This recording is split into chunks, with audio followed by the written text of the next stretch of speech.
Friends, ನಾನು ಮಾತಾಡ್ತಾ ಇದ್ದೀನಿ April 10th. So 5:30 around 5:30 evening ನಾನು ನಿಮ್ಮ ಜೊತೆ ಮಾತಾಡ್ತಾ ಇದ್ದೀನಿ. So coming back to my channel Suma Chummi. So ನಾನಿವತ್ತೊಂದು ಸೆಲ್ಫ್ ಎಕ್ಸ್ಪೀರಿಯನ್ಸ್ ಸೈಬರ್ ಸ್ಕ್ಯಾಮ್ ಬಗ್ಗೆ ನನಗೆ ಇವತ್ತು ಹೇಳ್ತಾ ಇದ್ದೀನಿ. ಎಲ್ಲ ಮನುಷ್ಯರಿಗೆ ಏನಾಯಿತು ನನಗೆ ಇವಾಗ 1 ಮಿನಿಟ್ಸ್ ಬ್ಯಾಕ್ ದೀಪಾಲಿ ಅನ್ನೋರು ಮಾಡಿ. ಸೊ ಅವರು ತುಂಬ ಫ್ಲೂಯೆಂಟ್ ಆಗಿ ಮಾಡ್ತಾಯಿದ್ರು, ಬರ್ತಾಯಿದ್ರು. ನಾನು ಬಾಯಿಂದ ಮುಂಬಂದ. ಸೊ ನಾನು ಫೇಸ್ಬುಕ್ ಮೆಸೇಜ್ ಕಳಿಸಿದ್ರಿ ಅಂತಂದ್ರು. ನಾನು ಎಷ್ಟೊಂದು ಸ್ಕ್ರಾಲ್ ಮಾಡ್ತಾ ಇರ್ತೀನಿ, ಎಷ್ಟೊಂದು ಜನಕ್ಕೆ ರಿಪ್ ಮಾಡ್ತಾ ಇರ್ತೀನಿ, ಮೇ ಬಿ ಮಾಡಿರಬಹುದು ಅಂದ್ಬಿಟ್ಟು ನಾನು ಅವ್ರಿಗೆ ಹೇಳಿದೆ. ಅವರು ಇ ಕಾಮರ್ಸ್ ಬಗ್ಗೆ ನನಗೆಲ್ಲ ಇ ಕಾಮರ್ಸ್ ಇಂಟ್ರೆಸ್ಟ್ ಇದೆ ಅಂತ ಅನ್ನೋದ್ರಿಂದ ನಾನೆಲ್ಲ ಹೇಳ್ತಾ ಹೋಗ್ತೀನಿ, ಕೇಳ್ಕೊಳ್ಳಿ ಅಂತ ಹೇಳಿದ್ರು. ಬಟ್ ಪ್ರೋಸೆಸ್ ಎಲ್ಲ ಎಕ್ಸ್ಪ್ಲೈನ್ ಮಾಡಿದ್ರು. ಬಟ್ ಅದೆಷ್ಟು ನಂಬಿಕೆ ಅಪನಂಬಿಕೆ ಅದು ನಿಮಗೆ ಬಿಟ್ಟಿದ್ದು.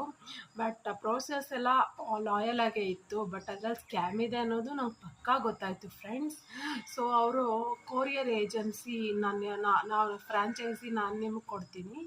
ಸೊ ನೀವು ಒನ್ಸ್ ಫಾರ್ ಆಲ್ ಅದನ್ನು ಎಲ್ಲ ತಿಳ್ಕೊಂಡಾದ್ಮೇಲೆ 1,25,000 ರುಪೀಸ್ ನನಗೆ ಇನ್ವೆಸ್ಟ್ಮೆಂಟ್ ಹಾಕಬೇಕು. ಇನ್ವೆಸ್ಟ್ಮೆಂಟ್ ಹಾಕೋಕ್ಕೆ ಹೆಂಗೆ ಪ್ರೊಸೀಜರು ನಾನೆಲ್ಲ ನಿಮಗೆ ಮೆಸೇಜಸ್ ಮೂಲಕ ರಿಪ್ಲೈ ಮಾಡಿ ಅಪ್ಡೇಟ್ ಮಾಡಿ ನಾನು ಇನ್ವೆಸ್ಟ್ಮೆಂಟ್ ತೊಗೋತೀನಿ ಅಂತ ಹೇಳಿದ್ರು. ಪ್ರಿಲಿಮಿನರಿ ಸ್ಟೇಜಸ್ಸಲ್ಲಿ ಇನ್ವೆಸ್ಟ್ಮೆಂಟ್ ಬೇಡ ಅಂತ ಹೇಳಿದ್ರು. ಆಮೇಲೆ ನಾನು ಅವ್ರು ಕನೆಕ್ಟ್ ಆಯ್ತಾ ಇನ್ವೆಸ್ಟ್ಮೆಂಟ್ಸ್ಗೆ ಅಪ್ರೋಚ್ ಮಾಡಿದ್ರು ಫ್ರೆಂಡ್ಸ್. ಸೊ ನಾನು ಈ ಥರ ಒಂದು ಎಕ್ಸ್ಪೀರಿಯನ್ಸ್ ಎಲ್ಲ ಮಾಡಿರೋದ್ರಿಂದ ಅಂದರೆ ಒಂದು ಸರಿ ಮೋಸ ಹೋದವರು ಇನ್ನೊಂದು ಸರಿ ಪದೇ ಮೋಸ ಆದರೆ ಅದು ಅವ್ರ ತಪ್ಪಲ್ಲ, ಅದು ನಮ್ಮ ತಪ್ಪು ಅಂತ ಹೇಳೋದಕ್ಕೆ ಇಷ್ಟಪಡ್ತೀನಿ ಫ್ರೆಂಡ್ಸ್. ಸೊ ಅವರು ನೀವು ಡೆಲಿವರಿ ಬಾಯ್ಸ್ನ ಹೈರ್ ಮಾಡ್ಕೋಬೇಕು.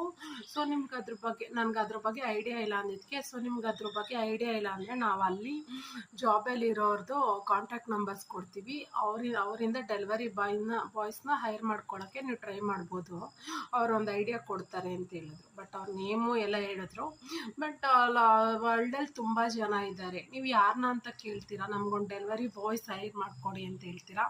ಆಲ್ ಆಫ್ ಎ ಸಡನ್ ನೀವು ನಂಬಿಟ್ಟು ಇಂಟ್ರೆಸ್ಟ್ ಹಾಕ್ಬಿಟ್ರೆ ಆಮೇಲೆ ನೀವು ಅವರೆಲ್ಲೋ ಇರ್ತಾರೆ, ನೀವೆಲ್ಲೋ ಇರ್ತೀರಾ.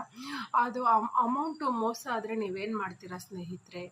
ಸೊ ಅದಕ್ಕೆ ನಾನು ಈ ಥರ ಒಂದು ಎಕ್ಸ್ಪೀರಿಯನ್ಸಸ್ ಫ್ರಾಡ್ಸ್ ಎಲ್ಲ ನಾನು ಎಕ್ಸ್ಪೀರಿಯನ್ಸ್ ಮಾಡಿರೋದ್ರಿಂದ ಸೊ ನಾನು ಅಂದ್ಕೊಂಡೆ ಇದೊಂದು ಪಕ್ಕಾ ಸ್ಕ್ಯಾಮು. ಇದರಲ್ಲಿ ನಾನು ಡೀಟೇಲಾಗಿ ಇದನ್ನು ಕೇಳ್ಬಿಟ್ಟು ಯೂಟ್ಯೂಬ್ ವ್ಲಾಗ್ಗೆ ಅಪ್ಡೇಟ್ ಮಾಡಿ ನನ್ನ ವಿಜುವಲ್ಸಲ್ಲ ನನ್ನ ಯೂಟ್ಯೂಬ್ ನೋಡೋರಿಗೆಲ್ಲ ಇದೊಂದು ಅವೇರ್ನೆಸ್ ಕ್ರಿಯೇಟ್ ಮಾಡಬೇಕು ಅಂತ ಅಂದ್ಕೊಂಡೆ ಫ್ರೆಂಡ್ಸ್.